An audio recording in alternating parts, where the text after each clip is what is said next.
Ayan. Hi guys, good morning. Welcome to my channel. Ma'am Shalene Angelo's Vlog. Tayo ay magluluto ngayon ng chapsuy. Yan. Yan, ito na yung gulay namin guys. Dito sa province, pinagawa lang namin to. Yan o, yan ang chapsuy nila, may kalabasa. Yung pagkat sa ito. Ganito ang chapsuy. Chapsuy. Yan lang guys.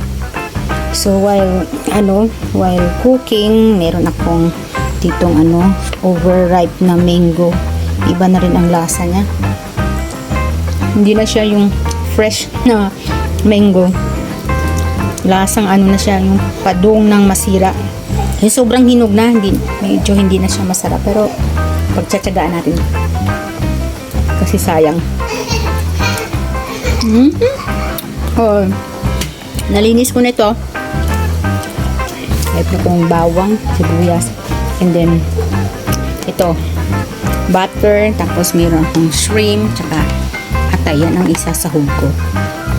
So, lagay na natin yung butter. Hinaan lang natin yung uy. Baka masunog. Yan siya na guys.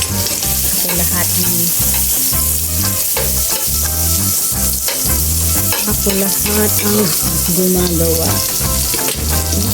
Lagay na natin. Ay, aray ko natalsik na ito. Bawang. Sibuyas.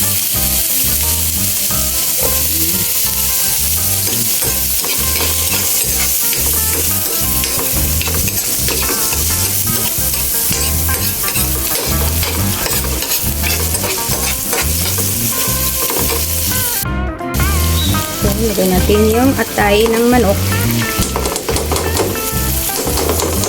Actually guys, hindi naman namin dapat talaga ilagay yung gawin ang atay kasi yan ang available dito.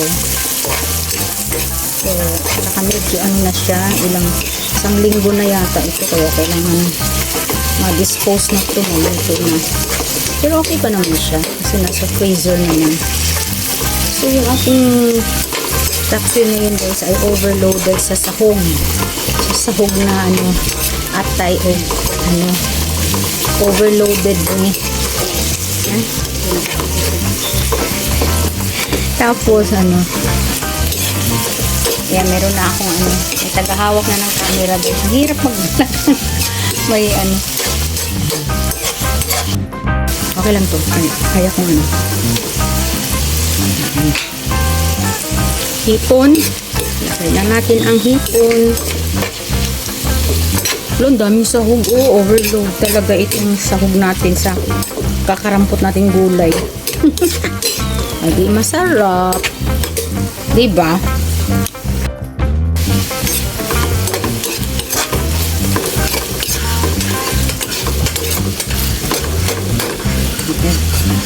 Okay. Sasabawan na natin ito guys.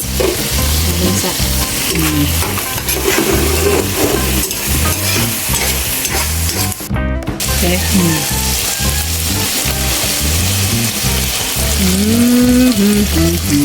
Tama na.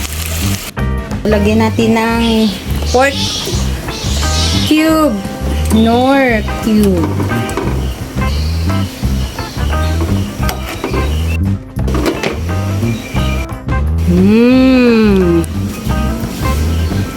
Ayan na, lagay na natin ang gulay.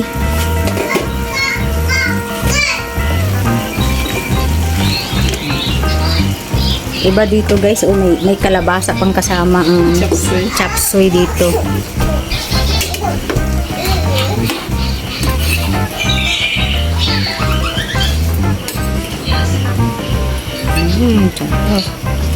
Gulay. At mushroom.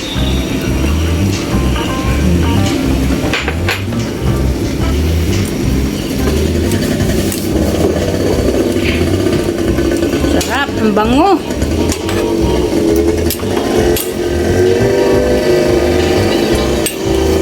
Ano matagal mo itong chapsuy, no?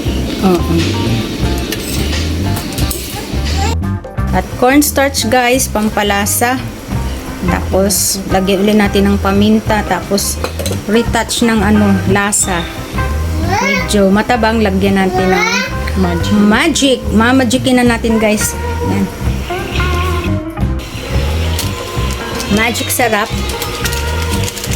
Ito nga.